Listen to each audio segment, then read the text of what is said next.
The presenting sponsor of A Republic If You Can Keep It is Epic MRA, measuring the pulse of Michigan for more than 4 decades. When most of us think about polling, the focus is on those campaign polls telling us which candidates are winning. But the most important polls are for businesses, local governments, and nonprofits assessing the needs and wants of their customers or constituencies. Those are polls that guide policies and lead to institutional success. Those polls have to get it right, which makes the choice of a public opinion research firm critical. Epic MRA has been trusted for more than 4 decades to get it right. Our clients have included school boards, statewide nonprofits, corporations, as well as the candidates and news media who rely on us during political campaigns. Whether it's just a couple of questions or a full in-depth survey, we are here and ready to help. You can reach us at epicmra.com.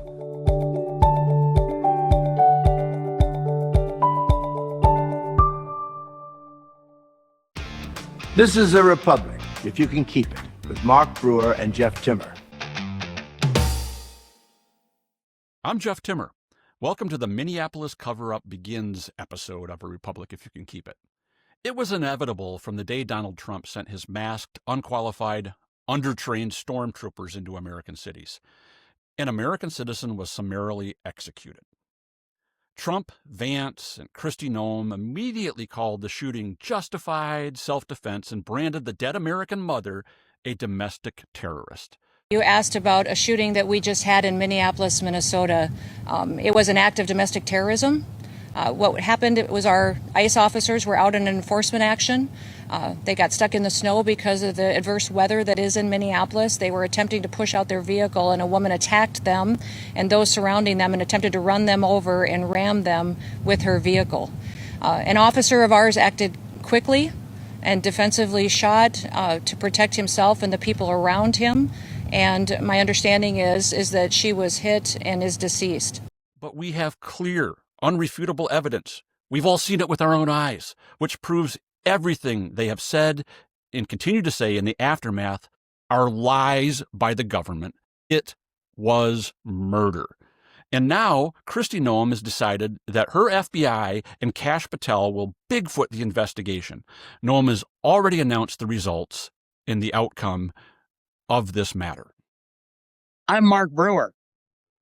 Trump is in full imperialist land acquisition mode, launching an invasion of Venezuela to snatch the elected president and make it clear that he's looking hard at invading Cuba, Colombia, Mexico, and Greenland, although his minions insist that he only wants to buy Greenland. And he admits that we could be in Venezuela for years stealing its oil. Trump apparently learned nothing from George W. Bush's wars in Iraq and Afghanistan or the Vietnam War, which Trump avoided with those dreaded bone spurs. Also this week, Trump adds the title of pirate to his resume with the seizure of 50 million barrels of Venezuelan oil, saying he and he alone will illegally and unconstitutionally control the billions raised by selling his booty. And Trump says it out loud this week. If Democrats flip the House, he expects to be impeached for a 3rd time.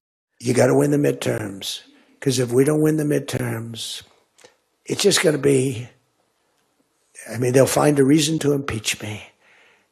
I'll get impeached. We don't impeach them. You know why? Because they're meaner than we are. We should have impeached Joe Biden for 100 different things. They are mean and smart. But fortunately for you, they have horrible policy. Could this be an effort to motivate his base in Congress as well as his MAGA base throughout the country? In Michigan, Attorney General Dana Nessel has ruled House Speaker Matt Hall's unilateral cancellation of more than $500 million from the state budget is unconstitutional, setting up an inevitable major court battle. And state Democrats have rolled out the first blast at independent, corrupt gubernatorial candidate Mike Duggan, with polls showing that Duggan's independent candidacy could help elect a Republican as governor. And the state and national Democrats are also focusing on flipping Southwest Michigan's 4th congressional district and 8-term Republican Bill Huizenga. We'll talk with Huizenga's opponent State Senator Sean McCann, a Kalamazoo Democrat, later in this podcast. Jeff, this week was the anniversary of Caesar crossing the Rubicon. Pardon my historical reference, which signaled the end of the Roman Republic. It seems to me that the American Republic crossed a Rubicon this week, both domestically with the murder of Renee Good and in foreign policy with what we did in Venezuela and now planning an invasion of an ally in NATO, Greenland. Have we really turned that kind of significant corner in the American Republic, Jeff? Well, we're certainly at a precipice we've seldom been at, where the evidence of our own eyes is guided by our partisan biases in a way that defies reason, it defies sanity, and it certainly defies a healthy democracy for those who want to nif-naw a democratic republic. If federal troops or any law enforcement is able to act with impunity, extrajudicially be judge, jury, and executioner, as what happened in this case, we are all in danger at any moment, at any time, anywhere. And this cannot be allowed to go uninvestigated. It cannot be allowed to go unanswered. It cannot be allowed to go unchallenged. If we do, we are submitting and obeying in advance. And this has become a police state where anytime we're dropping our kids off at school or leaving the grocery store parking lot or anything else, if a law enforcement officer or somebody purporting to be one, we have to remind ourselves that oftentimes these people don't even have anything that identifies themselves. They are wearing tactical gear and masks. They could be anybody. That these people can just pull you over, tell you to comply, and shoot you if you don't. Execution is never the option for trained police. If you say, I'm not going to give you the registration to my car, they shoot you. If you say, I'm not going to stop, they just shoot you. There's established protocols and precedents and normalcy and the way people need to act. The police are there to protect the citizenry. Citizenry is in charge. We are in charge. The police work for us. They are not in charge of us. You must comply with anybody purporting to be a police officer is just a ridiculous concept. It's the don't tread on me people are quickly shifting back and forth between don't tread on me.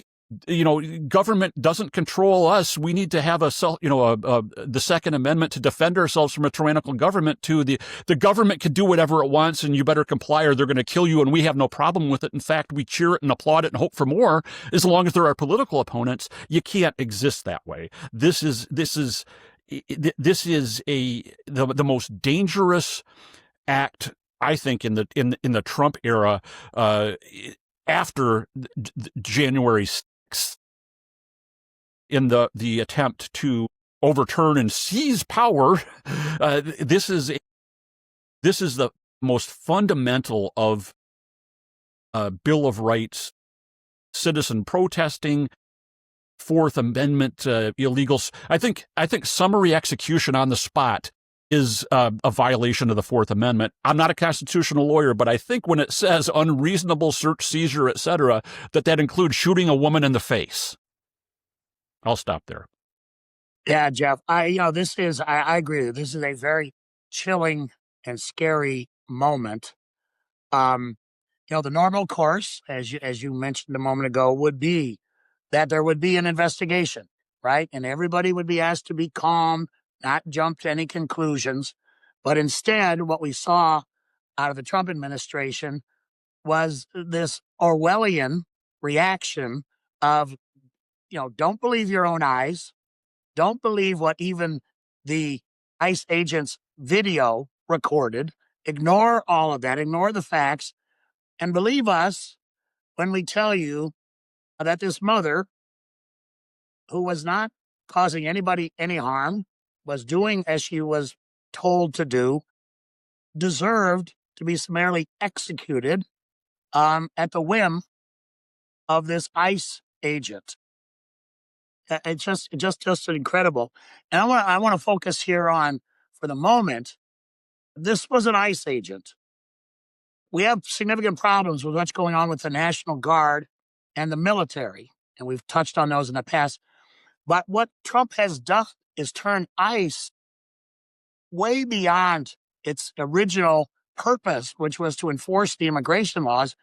They've turned it into a national police force, which is doing exactly the kind of thing, Jeff, that you described, going way beyond what has been allowed for police forces in this country historically, ignoring constitutional restraints without any accountability or ability to find out what happened here and impose consequences. And it is a very scary moment. There have been reports even this weekend out of Minneapolis of threats by ICE agents basically telling people, wow, didn't you learn from what happened in the last few days here in Minneapolis? You better do what I tell you, are basically implying that I'll shoot you too. Yeah. So it's like, acting with impunity, no lessons learned, and no willingness, except by the Minnesota and Minneapolis authorities, to conduct what we would traditionally do here, which is an honest, fact-based, impartial investigation to get to the bottom of this and hold these actors accountable. And so I think on this issue, Jeff, going back to my metaphor, I think we have crossed a Rubicon. Doesn't mean this can't be fixed either immediately or certainly in the intermediate term, but it sets a very dangerous precedent. And other ICE agents and police agencies around the country are watching, and they're going to see whether this ICE agent gets away with murder. I'm very deliberately going to say this and draw the historical comparisons. This ICE complaints and fears against the way ICE is conducting itself beyond its legally allowed mandate. And that's, let's be clear, that's what they're doing here. The ICE has no policing powers with American citizens. Zero. There are limited instances when cooperating with other federal and state authorities, they can take certain police actions. But let's look at the historical parallels. This is an SA and then SS style action. They didn't start off just being what they became. The Soviet state police, the Stasi in East Germany, the force, the federal force that controls and terrorizes and intimidates and forces compliance with state mandated thought and behavior. That is what this becomes, unanswered and unchecked. Not saying that's where we are today, but I think we need to be clear-eyed about what this has the potential to be if we allow it. And I don't think we will, because I've said for the last 10 years, there are more of us than there are of them, meaning the Trumpists, the people who will ignore the law, the Constitution, right and wrong at any turn to justify their actions and achieve their political or personal wealth and powerful aims, in try to do so under the guise of state power and partisan loyalty and all these things. It doesn't happen overnight. It happens case by case, day by day, incident by incident. And incidents like this are these like late stage rocket boosters that speed up the trajectory toward an authoritarian or even totalitarian state. And that's what we should be concerned about, because if this goes unchecked, if this spreads, if this happens again, if we don't look at what happened, how to prevent it, hold accountable those people, not just the officer, but those people who now have deliberately, from the president, the vice president, the director of the agency, everybody involved, hold them accountable in some way, shape, or form commensurate with the atrocity of the act. We are allowing this to go unpunished, unanswered, and it will happen again. It will happen. It will start to happen at scale. And it's the most naive and dangerous, foolish reaction any of us can have to think that it can't happen here. Yeah, Jeff, your historical references are very apt and appropriate, but you don't need to go back into history. You can look at what's happening in Iran right now with what happens when an authoritarian regime uses force against its own people. The riots in the streets as people are attempting in Iran to peacefully protest and demand changes from that regime.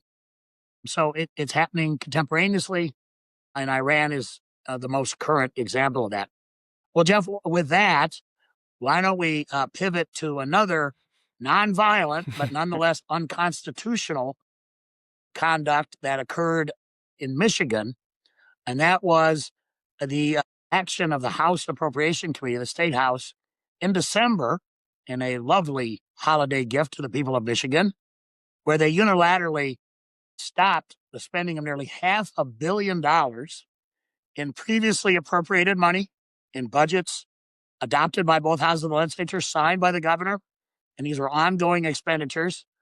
But the House Appropriations Committee, controlled by the Republicans under the leadership of Matt Hall, said, nope, we're going to unilaterally stop this spending. This week, we saw the Attorney General holding that committee and Hall accountable, issuing an opinion that it's unconstitutional for a single legislative committee to basically unilaterally stop spending by the executive branch once the money's been appropriated and approved and all the processes have been followed.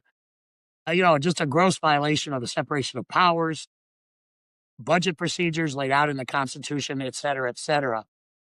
But that fight's not over because Speaker Hall promptly denounced the opinion and promised litigation. So we're off on another fight on the legislative versus executive branches here in Michigan, just like the 9 stalled bill case that you and I have talked about on occasion. Another, not only a violation of norms, but a violation of the state constitution by Matt Hall, who I've observed, and I think you've agreed in the past, is he takes his cues from watching Trump and seeing what Trump can get away with. Thank you for that explanation. And I don't think that anybody needs to be a constitutional scholar or lawyer to understand the basics here. Everybody understands that a law takes passage by both houses and to be signed into law by the governor. The governor, in certain instances, has a line item veto in Michigan. It defies all logic and sense and just the most basic elementary level smell test that the Constitution would allow then a committee chair and majority of a legislative committee to change that unilaterally. It would be no different than if that law, a bill that passes both houses is sent to the governor, and the governor looks at the bill and says, I'm just going to take out all the parts I don't like and sign it, and that's the law. Not those narrowly allowed line item vetoes, but just a general revision because that's what she wants, even though the legislature passed it. And that's just clearly that would be seen as an overreach. This is not, it's not even close. There's no, maybe I can see the point here. Yes, this law has been on the books. It's been on the books for a long time, but it's not been challenged before. And the courts will have no other conclusion than to say that what the opinion issued by the Attorney General, which does carry the force of law unless the courts overturn it, is accurate, that this is an extra constitutional, extra legislative power that doesn't exist in the Constitution. It's therefore null and void. This is not a partisan issue. This is a fundamental structure issue of the constitutional republic. And I think the outcome is, first of all, Nessel got it right. I think that an Attorney General, Bill Schuette before her, or Mike Cox before him, would have said the same thing. This is not a partisan issue. This is a fundamental structure of the system issue, and it's clear what the outcome is going to be. Yeah, you're absolutely right, Jeff. I've read the opinion. It's very thorough and well written, but we're going to have to play this out in the courts. I think it's interesting that we see an imperial presidency when MAGA is in charge in D.C., but Matt Hall thinks he can have an imperial legislature because he's in charge in Lansing. But the concepts and the violation of basic democratic principles are the same. You know, we have co-equal branches of government. We have checks and balances. We have separation of powers, and neither Trump nor Hall can violate them. West Michigan has been trending Democratic over the last decade. The first signal of that was the election of Hillary Scholten in 2022, was seat once held by Gerald Ford. In 2026, Democrats see a similar opportunity to flip a longtime Republican district held by 8-term Republican Congressman Bill Huizenga. This is the Southwest Michigan 4th Congressional District. And they are counting on State Senator Sean McCann of Kalamazoo to do just that. McCann's political career began more than a quarter century ago as a member of the Kalamazoo City Commission, followed by election to the Michigan House of Representatives in 2010, and then moving to the state Senate 8 years later. He's now completing his second term in the Senate. McCann is a graduate of Western Michigan University with a degree in political science, and earlier, Mark and our producer Walt Sorg interviewed Sean McCann. Welcome to the podcast, State Senator Sean McCann and candidate for Congress. So, Sean, if I may, you and I have known each other for a while. Why don't I kick this off by asking you to tell our listeners a little bit about yourself and why you're running for Congress in this district that's been held by a Republican for a long time. Yeah, thanks, Mark. And Walt, nice to be with you, and thanks for having me on the Venerated podcast. It's one I've hoped to make it onto for quite some time, so it's an honor to be here with you, and I appreciate the chance. For folks who might not know me, I'm born and raised in Michigan, came to Kalamazoo to attend Western Michigan University. My mom's living up in Ludington, and that's where I went to high school. My father was in the Detroit area, a lawyer and a one-time Wayne County commissioner. And so hail from both those places, but landed in a great spot in Kalamazoo to go to Western, and really developed a passion for service and making a difference in people's lives in a positive way at the university. I did some student government there, got involved in the Kalamazoo community after I graduated from Western, found my way into doing neighborhood improvement work here in Kalamazoo and one of our core urban neighborhoods, and eventually was able to run for the Kalamazoo City Commission. Served there for 10 years on the Kalamazoo City Commission part-time. I had a really good time working on downtown revitalization here, public safety and neighborhood and economic development. But then, as you know, term limits in Michigan tend to be pretty constrictive, and so I had the opportunity to run for the state legislature, the state house, and won a seat there and served 2 terms. And then we come to the part where I know Mark the best, which was we had a very close race for the state Senate in 2014, a 61 vote difference between myself and my opponent. And we had a recount, and Mark was a part of that. Undaunted, I lost a race by 61 votes for state Senate. I came back to run again for 4 years later and moved that needle in my direction by 12 points. And maybe we can circle back to that in a minute when we talk about that kind of a swing difference here in the 4th Congressional District and why we think it's a target. So serving the state Senate now, 7 years, got to be part of a great legislative trifecta did some really great policy things that had been bottled up for a long time. We could talk about some of those. And now running for Congress, I think that the raising my family here and my kids here in Kalamazoo, our cost of living is challenging, and I believe everyone else's is too. To see healthcare go in the wrong direction, where I voted for Medicaid expansion in Michigan, Bill Huizenga votes to take away Medicaid from people, and now has voted against extending, the Affordable Care Act tax credits, on board with tariffs for Trump. We're just heading in the wrong direction. And I want to take my legacy of service here in the local community in the state of Michigan to the national level and keep helping and serving people. So, it's a bit of a lengthy hello, but we can touch on some more things. But that's what's got me running here. Yeah, why don't we explore in more depth some of those?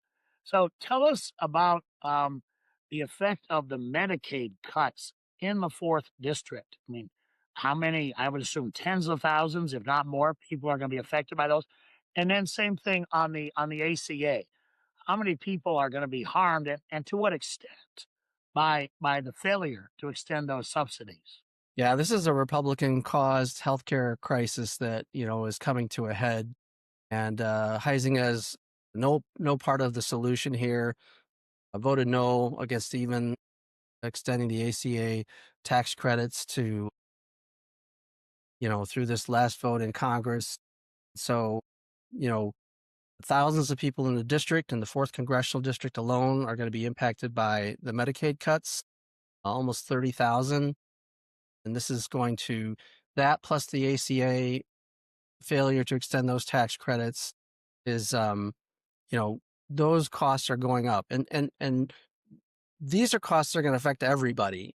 If you talk to the hospitals, the healthcare folks, the clinicians, the service people on the ground, and especially the people who are in the marketplace, people are going to drop their insurance or they're going to defer medical care until it's reached a very expensive juncture.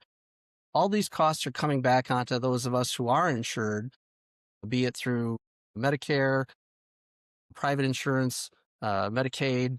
It's just going to get more expensive for everyone. And we're seeing that in real time, especially with people who've gotten letters doubling, tripling their policy premiums on their ACA subsidies. So, this is front and center.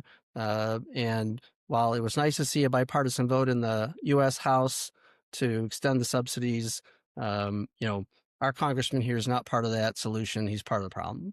And it's a real challenge, not just for the folks that are going to be higher premiums, but for all of us, because it's a shared risk pool. And the people who will drop out because of cost are the healthy ones who are, quite frankly, subsidizing older people like me who have more healthcare needs. Absolutely right. Yeah, it's going to spiral downward. When I voted to expand Medicaid in Michigan, when I was back in the House, 2013, we had Governor Snyder, Republican governor. We had some Republicans who knew that was a better path, and we passed Medicaid expansion. And that has come to date to cover 750,000 people additionally under Medicaid expansion in Michigan. Now we're going to go in the opposite direction. Now more and more people are going to get sicker and sicker, and it's going to cost all of us at the end. Another affordability issue that is really beginning to hurt in Michigan is the cost of energy. The president likes to talk about gas prices coming down, which is nice. It is good. But you try to heat your home, especially if you've got electric. Those rates are through the roof. Michigan's electric rates are some of the highest in the country now. That's absolutely right. And right in the backyard here of the current incumbent congressman is an old coal plant that was actually supposed to be decommissioned, the J.H. Campbell coal plant, and was operated by Consumers Energy, slated to be turned off, an out-of-date coal-belching, carbon-emitting plant. And Trump's EPA, along with the full, silence is permission, but with no resistance from the current congressman, has declared a fake energy emergency and demanded that plant keep operating. And that in itself is a problem from a carbon pollution standpoint, but also on people's bills. not only within the 4th Congressional District, but to energy customers in the state of Michigan and the consumer's footprint, and even out into what's called the MISO footprint. Everyone's bills are going to go up to pay to keep this old coal plant running. There's no electrical emergency. The Michigan Public Service Commission has said that there's adequate energy on the grid, that this can be shut down. It was a planned shutdown. Like so many things, whether they're clean energy projects that are going to bring people's bills down, Trump has pulled the rug out from all of these energy saving, cost saving initiatives. And again, like healthcare, people's costs are going up under this administration. Sean, one of the other issues you mentioned when we started were the impact of tariffs in the 4th District. And, you not only have manufacturing in the 4th District, which is roughly Southwest Michigan for our listeners, but you also got a lot of farmers who are affected by these agricultural tariffs. Tell our listeners about the terrible impact, frankly, that the Trump tariffs have had on the 4th District. Yeah, right, Mark. Whether it's here in the 4th Congressional District or across the state of Michigan, I mean, and across the country, farmers here in Michigan, farmers in the Midwest, manufacturers, auto industry, your coffee that you're picking up in the morning or brewing at home, your hamburger and grocery costs, all going up and all going in a chaotic fashion here, up, down, sideways, because there's no predictability. I've been in the legislature a number of years. I've talked to Chamber of Commerce's. I've listened to business leaders from Michigan, over and over again. One of the number one factors is predictability and stability and the ability to plan long-term for your business costs. And then we can work on things like workforce, education, some of these other things that help us succeed economically. But the reality is with the tariffs, they're driving everyone's costs up in all those sectors. They're unpredictable. They seem to change at Trump's whim, which is not a helpful process, and has seen real impacts here in the 4th Congressional District, business closures, cost increases, inflation. The policy is destructive and unpredictable and damaging. And again, the incumbent here has said tariffs are a good thing. He said that this is fine. Doesn't resist the Trump administration in any way, shape, or form. Is on board with the MAGA agenda, and so here we are seeing all our bills go up. You mentioned small businesses having a problem as a result of tariffs. You combine that with healthcare, a lot of small business owners have to rely on either the Affordable Care Act or in some cases even Medicaid for their employees. And so it's sort of a double whammy for them. And you add in the energy costs, and it's like a trifecta. This is from a president who said he was going to lower your costs on day one. He said a lot of things that he hasn't done on day one or day 300 for that matter. Sean, you're the heir in Kalamazoo to a great Democratic tradition. Just for our listeners, Howard Wolpe first turned that state house seat Democratic, followed by Mary Brown and many other wonderful Democrats. I came to know many of them when I was party chair, and you're the heir to that great legacy. But Democrats in the district, including you, now have not only turned Kalamazoo County blue, but the whole congressional district seems to be moving in the Democratic direction. So tell us what's going on there and why you think that now, for the first time in decades, we can have a Democratic congressman from Southwest Michigan. Yeah, it's great. Couple things. Of course, I'm inspired by Howard Wolpe and Mary Brown. And, Howard Wolpe brought the constituent service district service office model here to the district. And it's actually probably one of his long running legacy issues, in addition to some other great things he's known for, like divesting from South Africa. But, that a constituent service model, that close to the home basis, is unfortunately what we're missing at the congressional level. In fact, we're missing a congressperson who ever held a town hall or a public appearance. Bill Huizenga hasn't held a public town hall since 2017, basically living in Washington, D.C., and comes home for sort of the occasional, staged event or teletown hall. I think citizens are missing their congressperson, and that's what they'll get in me, as someone who's willing to show up. I hold coffee hours and town halls here. People just want to be heard at the very least on their concerns and issues. To the district, Governor Whitmer, who's endorsed my run here for Congress, really deeply appreciative of that. Jocelyn Benson, Secretary of State running for governor, has endorsed my run here for Congress. They both won the 4th Congressional District footprint in 2022. So 4 years ago, non-gubernatorial cycle, the numbers are there. If we look back at my state Senate run, again, Mark, that you're most familiar with from both cycles, we went from losing at a 0.007% to winning 4 years later by 12 points. So, again, a 4-year swing. This is now an R+3 seat. It's being targeted by national organizations and lots of resources for the first time in a long time. There's significant population changes and voter registrations going up in some areas that people might be surprised to learn. So we're going to touch all these places and all these communities in the 4th Congressional District, and we think that there's a path to victory here. And Hillary Stolten, right next door to you, she has proven that the times they are changing. Indeed, Kent County and the suburbs that are just outside of Kent County are Jenison, Hudsonville, Zeeland, that take you over to Holland, and Holland is rapidly changing as well. So, I'm a tested and proven candidate and elected official. I've won 9 elections. I've been on the ballot. I've been a part of 2 of the most expensive competitive state Senate races in the state of Michigan. So we think that this is a real opportunity to change out an incumbent who's lost touch with his district. How's the fundraising going?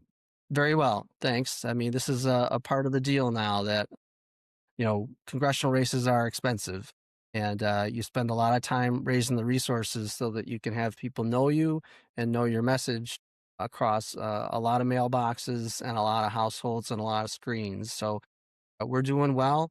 We move up and up the radar screen in terms of targeted races.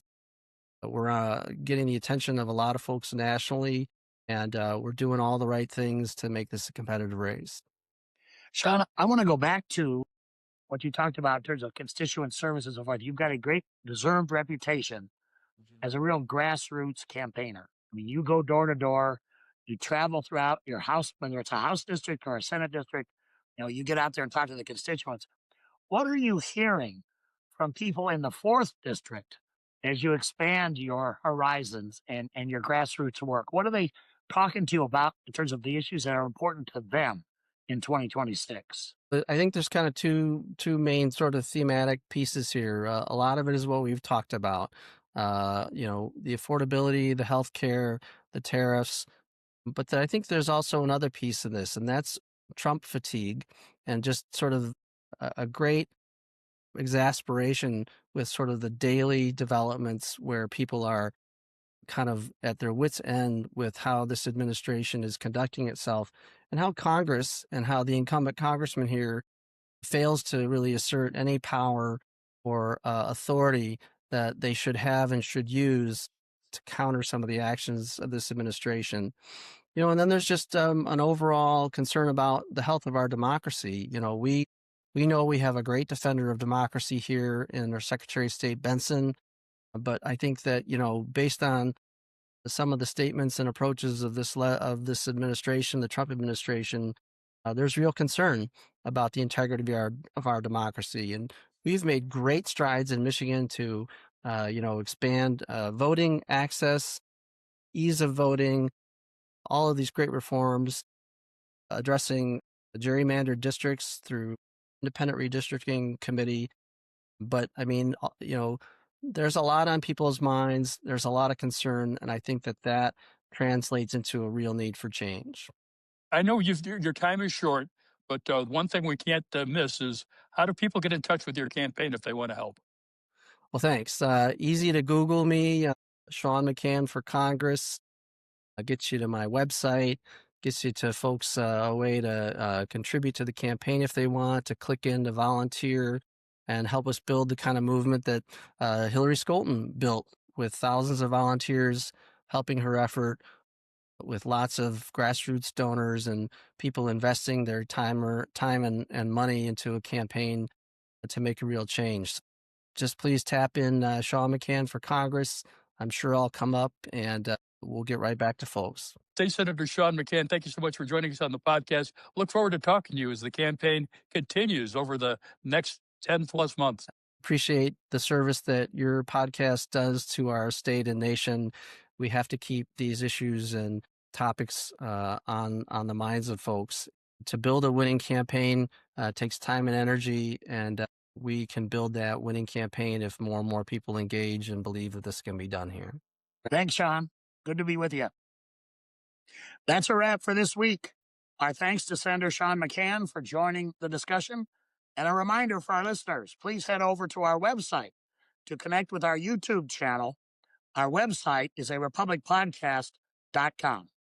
If the Republic is still standing and we aren't removed or even executed by Trump stormtroopers, Mark and I will be back in a week. As always, thank you for your attention to this matter.